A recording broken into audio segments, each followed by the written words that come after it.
What's up, y'all? Advance here. So, I wanted to talk about the flack that a lot of men, or especially black men, have been getting for just simply asking questions about Kamala Harris and her running for president. So, I don't know if you realize exactly how presidential or how elections in general work, is that you usually work or you vote for the person that has your best interest at heart and works to serve your values or your interests. So actually, let me put a disclaimer out there. My voter card says Democrat. I identify as an independent. Anything that I say to question or criticize anything that the Democrats have said, done, or not done does not automatically make me a Republican. All right, now, get this work. So, since Joe Biden dropped out of the race, actually it started long before that, when Diddy, yes, Diddy, he has his hands in everything nowadays.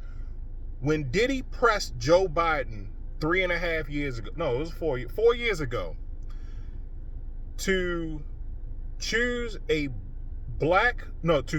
woman of color as his vice presidential running mate, or else him and several other influencers in the black community was going to withdraw their endorsement. We got Kamala Harris.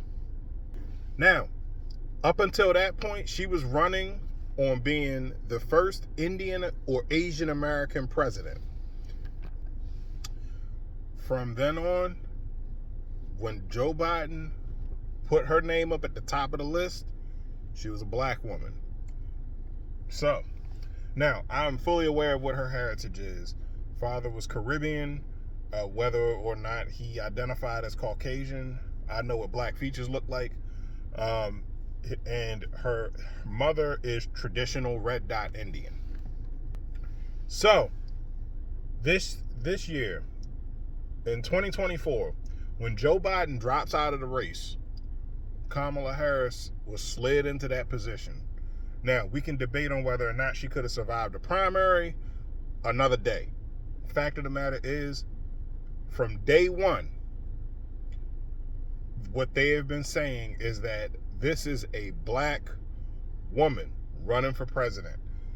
How historic would it be to have not only have our first female president, but our first female black woman, our first black woman president? Mind you, we hadn't heard anything about policy, what she planned on doing, or anything. Everybody pretty much guessed the first thing, that she was going to try to overturn Roe v. Wade, and that is a topic that deserves its own video, because what I hear black conservatives say makes it's two conflicting arguments. So, but I'll address that another time.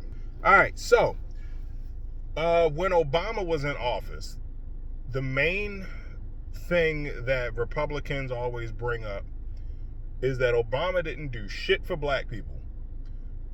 So yeah, he did things that benefited everybody as a whole. So of course, when Kamala Harris, a black woman, takes over and starts running for president, the question pops up: are you going to do anything for black people? To which the answer was no. Actually, it wasn't as callous like that. It was pretty much said the same way that it is always said. I'm not going to be black America's president. I'm going to be everyone's president. And what it all boils down to is, for the past decade or so, actually even beyond that, reparations has always been a topic of discussion. Now, I know that we're not going to get it, because if they did pass a reparations bill to where to the modern the current value of 40 acres and a mule would break the economy. And this is also a time where more and more black people are separating themselves from the Democratic Party, because we are always at the back of the line for various issues. So whether it's reparations, police brutality, it's always anything that anytime that there's a black issue, Democrats will say that they're going to talk about it, and then they'll say like, well, we'll get to it later, but just vote for us though, and we got you. We promise we got you. As far as I know, nobody called Ice Cube yet. So of course, this has people saying, look, if that's it, we've had it. We've had enough waiting. If you're not going to do anything for us, then you don't have our vote. And boy, this got people coming out the woodwork. Ricky Smiley, D.L. Hewley, Steve Harvey saying, y'all better get on code. This is a black woman. We gotta hurry up and get her in office. You want to hurry up? No, you want to put Trump in office? Asking questions is not opposition. These are people that are saying, these are people that are asking because they want to vote for her. But, the fact of the matter is, when you come straight out and say, yo, I'm giving you a bag of shit for Christmas. That's like, okay, I'm not going to vote for you. Now, she has since come out and said that she was going to do a lot of things for the middle class, tax credit for the middle class, $5,000 for the first year of a new parent's life. She's going to overturn Roe v. Wade. And yeah, so all of that's fine and dandy. And even her herself said that I have to earn the black vote. Yeah, Ricky Smiley crying, y'all killing me with this. No, no, he wasn't like that, for real. He was like, I'm so sick of black folks. I'm so sick of black folk. Man, you know what we up against. Or Steve Harvey. Now, before anybody call into my show and ask me why I'm not asking her hard questions, that ain't what this is. I'm purposefully giving her layups so that she can dunk them. So she can talk about what she's on. All right, so how about you just get the fuck off the stage and let her talk? She could have did a press conference and said, look, this is what I plan to do for y'all. Mock interview after mock interview after mock interview with a debate using the exact same opening monologue about growing up in a middle class family. It gets stale. And the thing is, like, it's the fact that you get criticized or you get ostracized or whatever sized for asking a question of a candidate that is supposed that is trying to earn your vote so that they can get in office and serve you. Hell yeah, I want to know how you going to serve me. Plies talking about, man, you wonder why she ain't do nothing, because she ain't the motherfucking president. That's why. No, but she's the vice president. And if you telling me that Joe Biden has been running the country this past 3 years, I got a cup of pudding for you. I got it from the old folks home.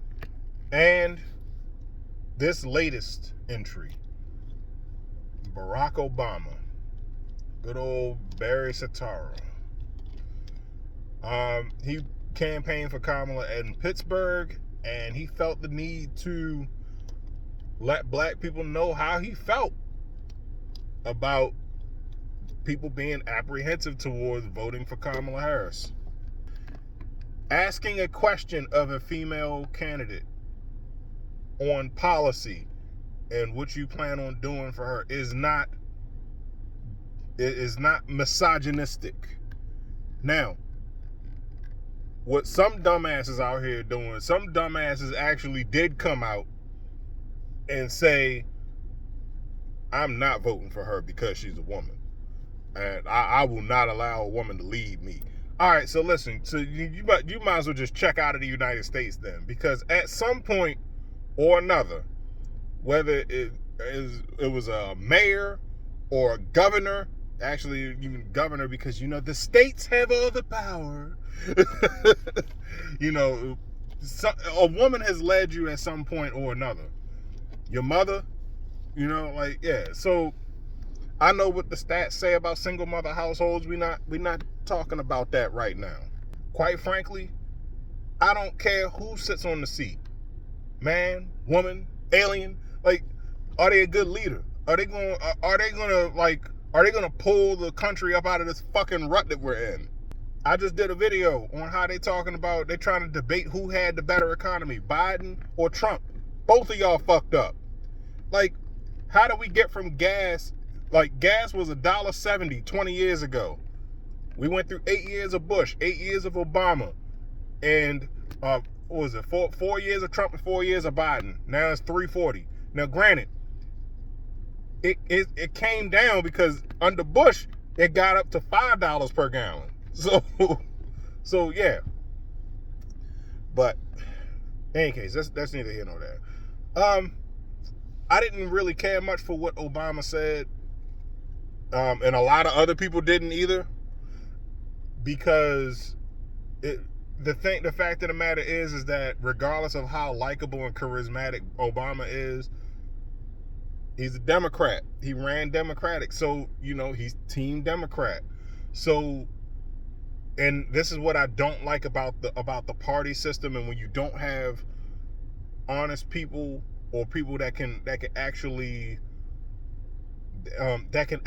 call it like it is and make sure that everything is, that you're staying honest, is that you're just liable to say anything and you agree with anything because that's your team. Your team is winning. No, like that can't be how it is. Like, no, what should have been happening is like, hold up, now these black people have been patient, so yeah, they are within their right to ask questions. But now the headlines all over the internet now: Obama betrays black men, or Obama turns on black men. So that's it. I just wanted to record my thoughts real quick. I probably could have polished this up a little bit more, but yeah. But in any case, put your comments in the comment section down below. Let me know what you think. My name's Advance. Don't forget to like, share, subscribe on everything. I'm out.